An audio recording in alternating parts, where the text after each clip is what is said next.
on Monday, on Monday, on Monday, we are out for SABA SABA. The only way to stop SABA SABA is to fire Murkomen. The only way to stop SABA SABA is to fire these people who've been involved in the killings and make sure they are taken to jail as we watch as the young people. The only way to stop SABA SABA is to make sure that... All right, thank you very much and welcome to our national press briefing, the Bunge la Mwananchi Youth Wing. My name is Anthony Karumba, the national spokesperson Bunge la Mwananchi Youth Wing. Well, fellow Kenyans, today I speak, or we speak, not as rebels, but as the rightful heirs to the dream of Kenya. We are the voices of the generations. We are the children of pain, of unemployment, of abandoned classrooms, of empty promises. But we are also the children of hope, courage, and unity. This Monday, July 7th, 2025, we rise again for SABA SABA, a day etched in the soul of Kenya. It was on July 1990 when the fearless heroes likes of Ken Matiba, Charles Rubia, Wangari Maathai, and Raila Odinga stood up against tyranny. They birthed our second liberation, a historic step towards multi-party democracy. And today, 35 years later, we carry the torch, not for power, but for justice. From June 25th, 2024, to this very moment, young people have poured into the streets, not for handouts, not for clouds, but to demand the most basics of rights: good governance, transparency, accountability, and an end to corruption. We have diagnosed Kenya's problem, and its name is called the state greed. It is a betrayal beyond words that in Kenya, education is expensive, but a degree is no longer a path to dignity. Bribery buys jobs, merits buy despair, public money is looted, debts are signed in silence and darkness, farmers reap hunger, businessmen and women close shops, families bury their dreams. And worse still, when the youth rise peacefully, they are abducted, tortured, shot, and killed. The government's response to the outcry has been violence, mockery, and propaganda. Instead of justice, we are given tear gas. Instead of reforms, we are given threats. Police stand executioners, and leaders stand enemies. Now the people are abandoned. And now we ask you, who is the anarchist? Is it the jobless youths crying for bread? Or is it the billionaire politicians looting bakery? We are not enemies of the state. We are the state.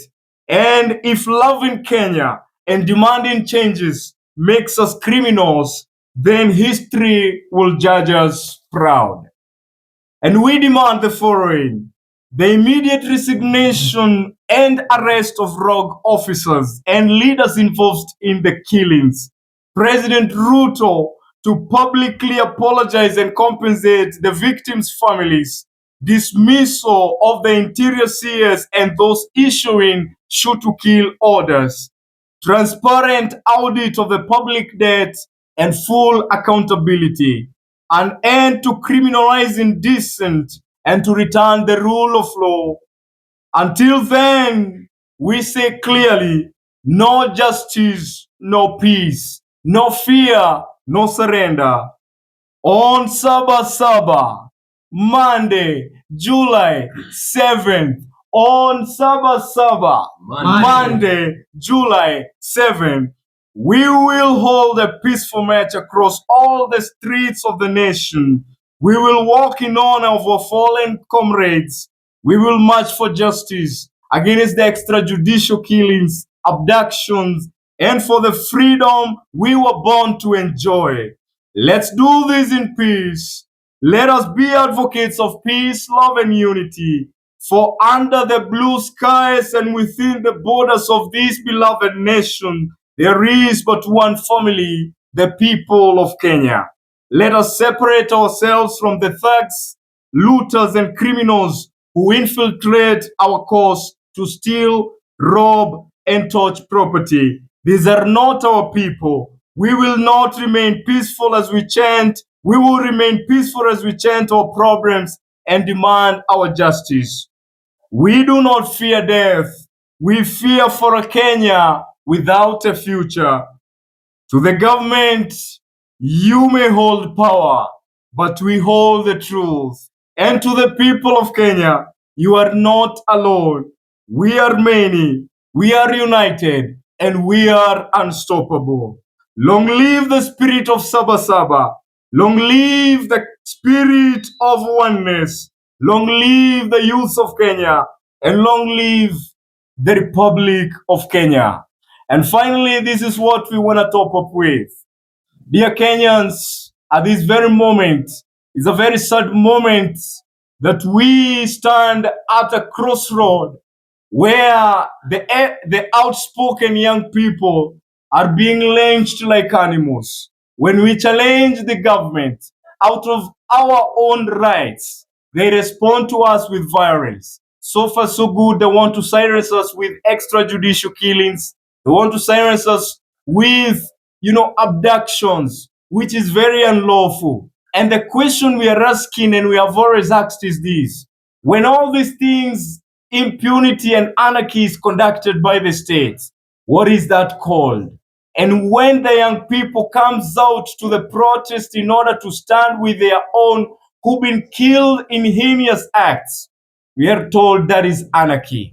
The first thing we must say is that we are hypocrites.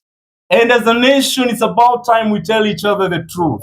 Young people are not criminals. Young people are not terrorists. They should not be abducted. They should not be killed like anyhow.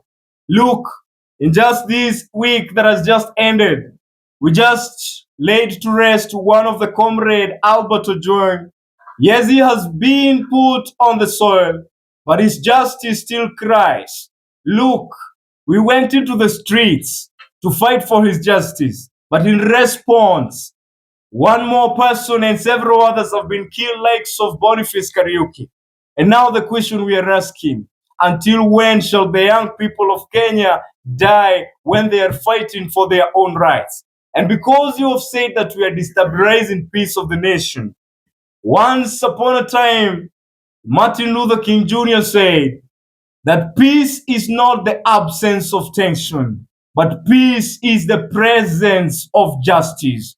When you deny us justice, which is our right, what do you expect us to do? And for this reason, we as the young people of Kenya, let us keep the unity, let us keep the fire, let us keep the zeal. We are the ones, the most sent to liberate and set free the people of Kenya from the captivity and state abuse. We are the people who are anointed with the energy and zeal to fight for our parents and to fight for them that have been oppressed for a long time. Good people, we want to ask you, the leaders, if you want to separate yourself and bring this disparity, and you want us to worship you as though you are special human beings, good people, all of us in this republic, we are one. Why are you proposing and taking bills and passing bills just to kill the young people of Kenya? When they ask you for accountability and transparency, what fault have they committed? What fault have we committed? Mr. President, when we say our future is being sabotaged through corruption, through this borrowing of more money and more debts, which is borrowed without any transparency. We are never told how much is borrowed from where, with which terms, and with which securities. That is that why you are killing us? And that is why we have said, if this is what it will take to liberate the people from this economic turmoil, then so be it, we are ready for it. And good people, let us make sure that we show up on Monday in the spirit of oneness and solidarity, so that we can march peace-free remembering our comrades who have died fighting for this good governance. It is not over until we see our future and our hope restored. And with me here, I got my leaders. And of course, let's hear from our Secretary General, one and only Joshua Nyajong. Uh, it has been a while in this country. We are not being governed by a rule of law, because we have seen that people who are in power, the vibes of people who are in power is what have been governing this country. People who are in power are the people who have been influencing how the country is being run. So today, as we are going to commemorate those our heroes who fought for the second liberation on Monday, we are urging all Kenyans to turn out in numbers, because peaceful protest is not a crime in our country. It has been enshrined in the Article 37 of our own constitution that we have a right to picket, to demonstrate, and also to submit our proposals and petition to relevant authorities. So let not those who are in government sell us fears and give us names that we are criminals. So I want to urge all Kenyans that you are going to celebrate the birthday of our own hero Albert Ojwang.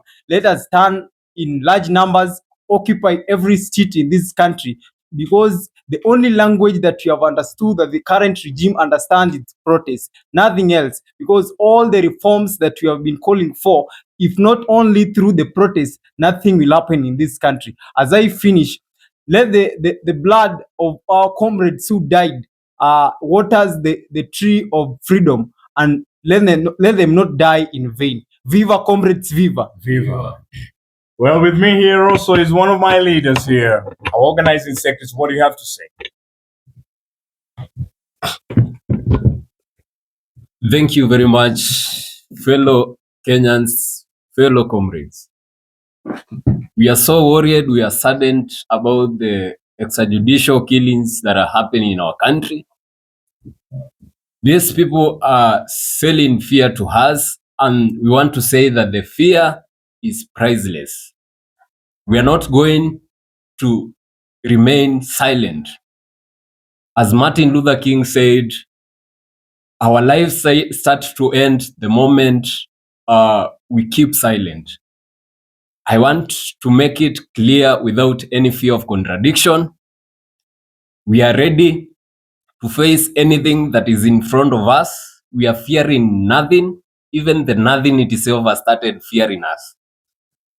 We want to say that on Monday, we are out for SABA SABA. Nobody is going to stop us to do what we know we are supposed to do. We are going to remember our people who stood for us. We are going to remember the birthday of our brother Albert Ojwang. Albert Ojwang was born on 7th July, SABA SABA. We are going to celebrate it on Monday. And as I finish, the leadership that we are seeing in our country today raises many questions and to the future of this country. And that's why as Gen Zs, as the youth, we are out to speak. We are out to speak, and we are not going to remain any silent anymore. Nothing is going to happen in the back doors. Nothing is going to happen as we remain silent. We are going to speak out. We are going to fight for our fellow comrades. As I finish, I want to talk about what is happening in the State House. Our President William Ruto is building a church in State House, while our youth are jobless, while the rate of unemployment is really raising alarms in this country. This is not the right way to go. Our message is one. Even if you build a temple, even if you build a tabernacle, even if you build the wall of Jerusalem in that State House, we are not going to apologize to you. We are not going to kneel down to you. You have already messed up, and the water is already spilled on the ground, and the message is one: you must go. Thank you very much. All right, finally, I will finish by saying this. As you have heard, good people, this is our nation. And we, the young people, we are the future of this nation. We are the ones to make our future, to build our future that we want together. And we cannot really remain silent just because they are selling fear to us when we see them destroying our future. We must stand strongly. The reason why we went to school is so that we can get equal opportunities in this nation. We cannot live in a nation where you are given a job based on who is who and who do you know and how much you have, not based on your achievements. Now Kenya has become an incubator of depression and hopelessness amid the young people. Yet when we speak out, you want to silence us by killing us. But I want to tell you, even if you kill all of us, then those who will come after us will keep continuing with this song of justice, transparency, accountability, and good governance. This is our nation. You are in those positions not forever, but only ephemerally. You are in those positions to serve the people. A leader must know that the people you are leading, you are meant to serve them, not to oppress them. And if you continue with the oppression, we will continue with these demonstrations. We'll continue standing for the people. Right now, Kenyans have been left like orphans. There is nobody who is fighting for them. It is about leaders versus leaders. Leaders defending themselves. Leaders bringing bills which are favoring them. Look at this. How can a whole ministry use almost 90 billion to purchase medicine, yet those medicines expires unused, and then you want to use 600 million Kenya shillings to dispose them? This is the money you are telling us that the budget you have just concluded the other day, it has a deficit of around 800 billion, which is close to 1 trillion shillings. Now you go borrow the money. There is no transparency. As Kenyans, our work is to pay without questioning, where are you taking this money? We want to say we are tired and we won't remain quiet. Even if you will kill us, then we only have one hope, that God who sees will see you. And we want to tell you, good people, in this nation of Kenya, the same way your children, your sons and daughters wakes up knowing they will see the evening because you have provided them security, you assure them security. Now the child of Wanjiko, the child of a common person, the simple people on the ground, you want them remain quiet as you oppress them. But we want to tell you, there is God who watches your head. And I want to tell our leaders, the moment you have there, even if you will reign for how long, there comes a time when you will not die in that power. You have to leave that position. Don't forget, we are the people. We are your brothers and sisters. The moment you forget that we belong to each other, that is where the rain starts to beat all of us. And if at all we want to build Kenya instead of destroying, it's a must. You have to listen to the young people. Our voices cannot amount to nothing. We started this last year, 2024, in the month of June 2025.